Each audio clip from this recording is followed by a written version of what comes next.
mwambie jirani yako, pastor huyu anapenda kuhubiri pamoja. Kwa siwasikii. Mwambie jirani yako, pastor anasema anataka tuhubiri pamoja na wewe. Kwa nikikwambia mwambie jirani yako kitu, basi unamwambia kitu cha kusema. Na mimi nitafurahi sana. Moyo wangu umefurahia kwa kwaya nyingi sana. Lakini baba askofu akiridhia ile kwaya ambayo niliimba nayo hapa mwishoni, basi watutembelee Dodoma katika jina la Yesu.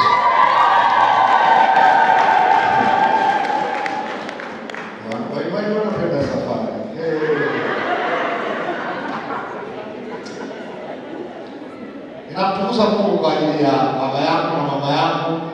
Jamani, tumeongezeka uzito, tumetunzwa vizuri sana sana sana sana. Jamani, tuna baba mzuri na mama mzuri sana. Kama wewe ni mtoto wa mchungaji na mke wa mchungaji, usimame mahali ulipo.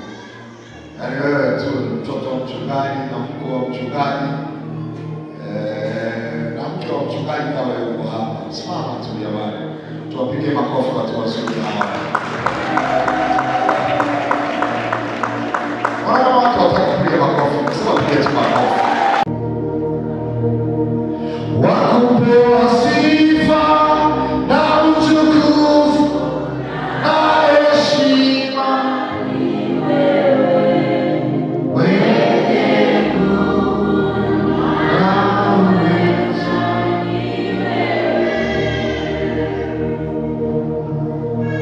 ni wewe, wa kuabudiwa ni wewe. Ni wewe, wa kuabudiwa ni wewe, wa kupewa sifa na utukufu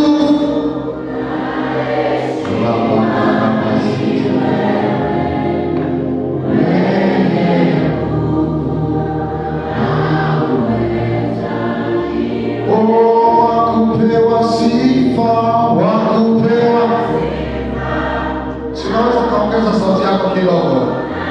Heshima ni wewe, mwenye nguvu na uweza ni wewe.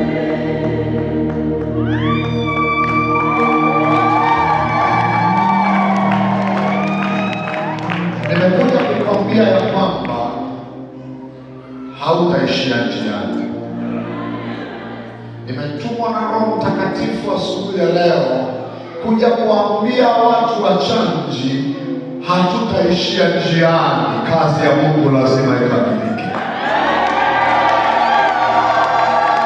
Nimekuja kuzungumza na mtu ambaye alikuwa amekata tamaa, ameona ya kwamba safari yake imefika mwisho.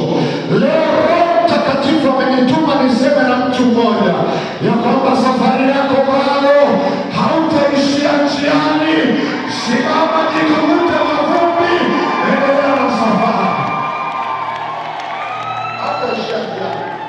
Wazee wa kanisa, nimekuja kuwaambia ya kwamba kazi hii ya ujenzi ambayo Mungu ameiweka ndani yenu na kanisa hili haitaishia njiani. Lazima tufike mahali tukaone viyoyozi vimewekwa kanisani, tukaone sauti vyombo vizuri vimewekwa hapa, tukaone viti vizuri. Na by the way, wakati nimekaa hapo, Roho Mtakatifu ananiambia jambo hili halitoshi. Wazee wa kanisa, tumalize hili jengo, wazao halitoshi.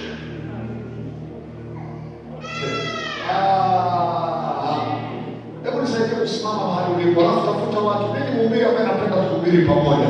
Tafuta watu 5 6 ambao unajisikia waambie hautaishia njiani. Katika jina la Yesu, hautaishia njiani. Biashara yako haitaishia njiani. Watoto wako hawataishia njiani. Huduma yako haitaishia njiani. Kila unachokifanya, nisikilize, zunguka, waambie watu 5, hautaishia njiani. Hautaishia njiani. Ni kweli umesoma mpaka darasa la 4, hautaishia njiani.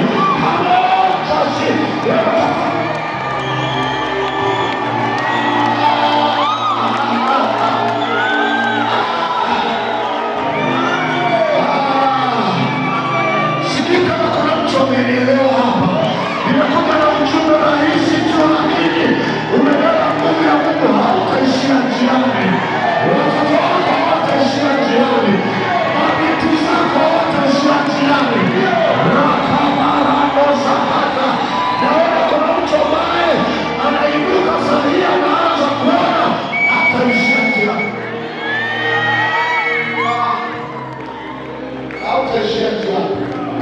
Nisaidie kwamba ujenzi huo hautaishia njiani. Yaani hata kuna mtu mmoja akagoma kutoa fedha, kazi ya Mungu itasimama, hautaishia. Naomba mkae. Hautaishia njiani. Nasema hivi, hautaishia njiani. Nasema hivi, hautaishia njiani. Watu wengi sana huwa wanaanza mambo alafu wanaishia njiani.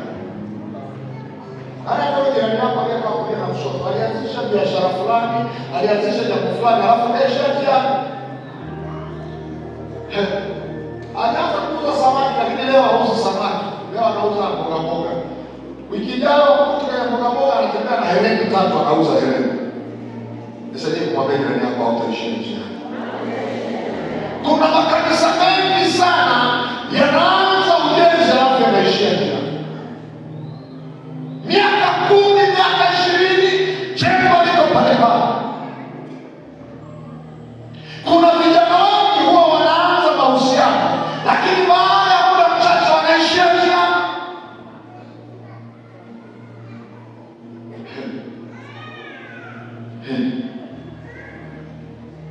Nasema hautaishia njiani katika jina la Yesu. Katika mambo ya Mungu, katika ramani ya Mungu, Mungu alikusudia kufike mwisho wa hatima yako. Kwenye ramani ya Mungu, Mungu huwa anaona mwishoni akiwa mwanzoni. Lakini huwa kuna mambo huwa yanajitokeza katikati ambayo yanasababisha unashia, unakata tamaa, unaacha, unabadilisha njia. Leo nimekuja kukwambia baki yako hapo, hautaishia njiani katika jina la Yesu. Biblia inasema katika kitabu cha Mhubiri ile sura ya 7 na mstari wa 8, Biblia inasema heri mwisho wa neno kuliko mwanzo wake. Nisaidie kukusamehe jirani yako kwa upole, usimkwaze. Mwambie lile jambo ulilolianza halitaishia njiani katika jina la Yesu. Natamani useme kwa sauti, mwambie hautaishia njiani katika jina la Yesu. Maana haujui amekuja na jambo gani moyoni mwake.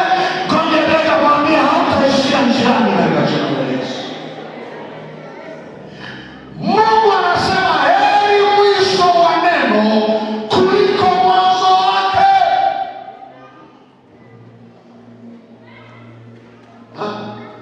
Vijana oye! Wasichana safi!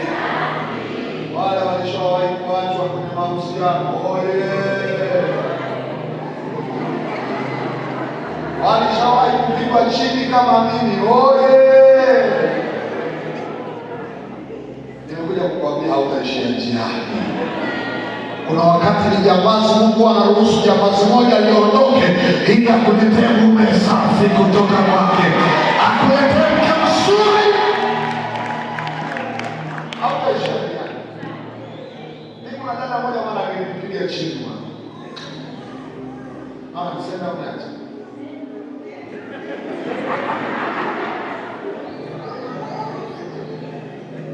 Nimekuja kukutia moyo hautaishia njiani. Asema nazungumza na mtu hautaishia njiani. Akanipigia chini mwana, kwa nafasi kwa pana. Saa 7 mchana nimevaa tai, mtumishi wa Bwana akanipigia chini. Lakini alipopiga chini sikukata tamaa, alafu naona na ngoma iko hapo imetulia. Wale shika kwanza kula hiyo baba. Nasema hautaishia njiani katika jina la Yesu. Ile biashara ambayo ulianza ikashuka chini, kuna mambo ulianza yakafikia chini. Neno la Mungu linasema heri mwisho wa jambo kuliko mwanzo wake. Nimekuja kukutia moyo kwamba hao wa Misri unaoona katikati hautawaona tena.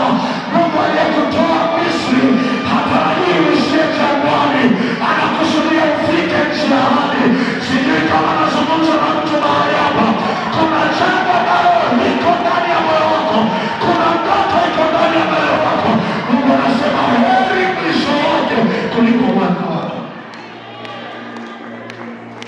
wake.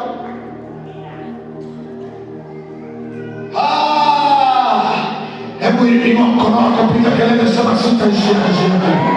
Sema Mungu, sikia mchana wa leo, ninatangaza ya kwamba sitaishia njiani katika jina la Yesu.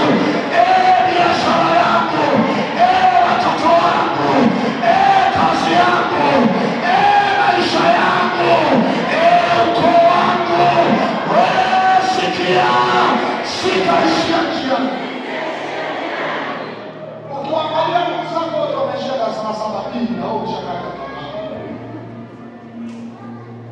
Umevunjika moyo kwenye familia yetu, kwenye ukoo wetu. Kila anayefanikiwa huwa anaenda juu alafu anaanguka chini. Umeshangaa zimesambaa. Mimi na Besi tumesema ile ishachoma mpaka imeshaisha hapa. Sisi ni kwenda mbele, hatutaishia njiani. Watoto wetu hawataishia njiani, uchumi wetu hawataishia njiani. Kwa nini? Neno la Mungu linasema heri mwisho kuliko. Mbona wewe unaacha? Kwanza tu kidogo umeacha huduma. Eti waibaki. Umenyimwa tu kuongea siku moja tu, umenuna, umevuta mdomo.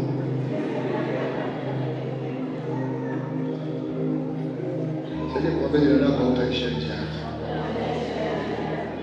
Acha ujinga, haujakusudiwa kuwa hapo. Mwambie hivyo, acha ujinga, haujakusudiwa kuwa hapo.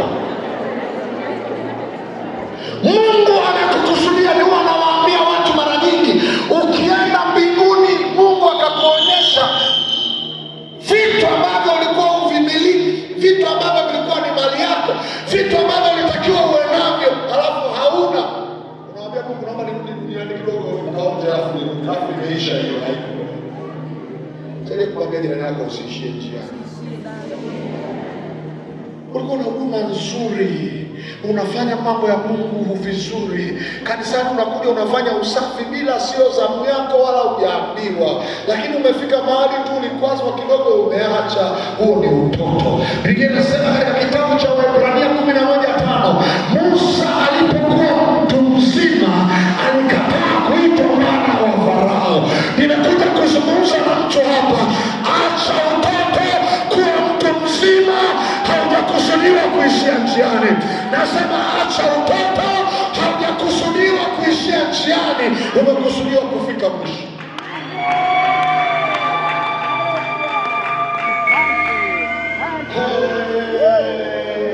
Hata wakikuita kiherehere, waambie sitaishia njiani. Wanakusema vibaya, unasema sitaishia njiani. Ulikuwa unapeleka vitu kwa mchungaji, maneno yanakuwa mengi, umeacha kupeleka. Acha utoto, haujakusudiwa kuishia njiani, kwa sababu Mungu aliyekuita anajua kwa nini aliweka hiyo huduma. Sasa kugeukia mbele yako, mwambie acha utoto. Baba sasa sema mimi shemasi hapa, ngoja niseme hapo utoto. Sasa kumwambia jirani yako acha utoto. Haujakusudiwa kuishia njiani. Nasema hivi, mwambie jirani yako hivi ulivyo siku ulivyokusudiwa. Si Mungu akawaambia wana wa Israeli, kwa tunazunguka hapa, inatosha sasa, elekeni upande huu. Sikiza nikwambie, haujakusudiwa kufia jangwani, unakusudiwa kwenda nchi ya ahadi.